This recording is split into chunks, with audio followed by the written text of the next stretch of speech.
ফজলুর রহমান যদি জীবিত থাকে বাপ দেখে ইলেকশনটা বাংলাদেশে কিনা করেন বাপ দেখে বাপ দেখে দ্রুত জাতীয় সংসদ নির্বাচনের দিকে যাবেন।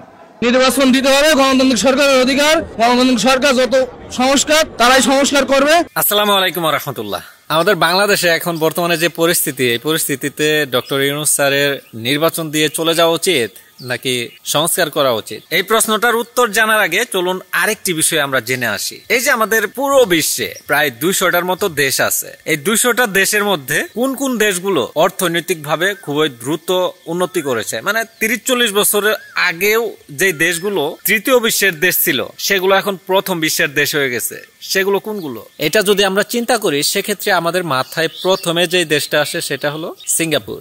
সিঙ্গাপুর, হ্যাঁ, আপনি যেটা ভাবতেছেন এটাই সিঙ্গাপুর। 1965 সালে যখন দেশটা স্বাধীন হয় তখন সেই দেশের মানুষের দৈনিক মাথাপিছু আয় ছিল মাত্র $1.37। 25 বছর পর 1990 সালে সেই দেশটার মাথাপিছু আয় কত জানেন? দৈনিক মাথাপিছু আয় $145.21। তাদের স্বাধীনতার সময়ের কথা চিন্তা করি, সেই হিসাবে বৃদ্ধি পেয়েছে 2800%। এই যে এত গ্রোথ, অর্থনৈতিক ভাবে এত উন্নয়ন, এটার অনেকেরই অবদান আছে, তবে সবচেয়ে বেশি যার অবদান তিনি হলেন লি কুয়ান ইউ। তিনি তার দেশে এমন কিছু কিছু মডেল নিয়ে কাজ করেছেন যেটা এখন অন্যান্য দেশগুলো সেটা নিয়ে কাজ করার কথা চিন্তা করতেছে বা অনেকেই করা শুরু করে দিয়েছে। লি সাহেব যে একজন দক্ষ এবং চৌকুশ মানুষ ছিল সেটা কিন্তু আর মুখে বলতে হবে না, তার কাজেই কিন্তু সেটা প্রকাশ পায়। আমাদের ইউনূস স্যার তিনিও কিন্তু কম না, সারা বিশ্বে এমন কিছু বিষয় আছে যেগুলোতে তিনি অনলি ওয়ান অথবা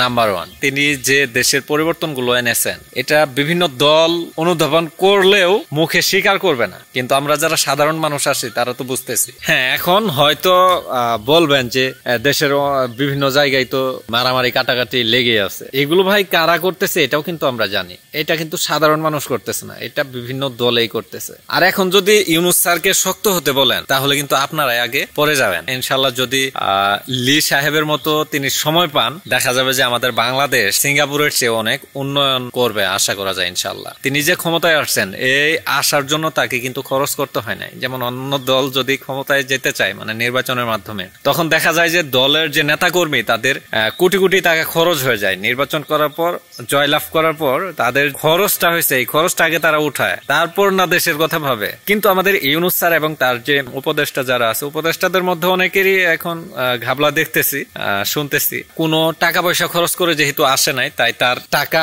ইনকাম করতে হবে রাজনীতি করে বা এই সরকারের থেকে, এটা কিন্তু তার মধ্যে মানে চিন্তায় আসার কথা না। ইনশাল্লাহ ইউনূস স্যার যদি সময় পায় তাহলে দেখা যাবে যে আমাদের বাংলাদেশ সিঙ্গাপুরের চেয়ে উন্নত হবে।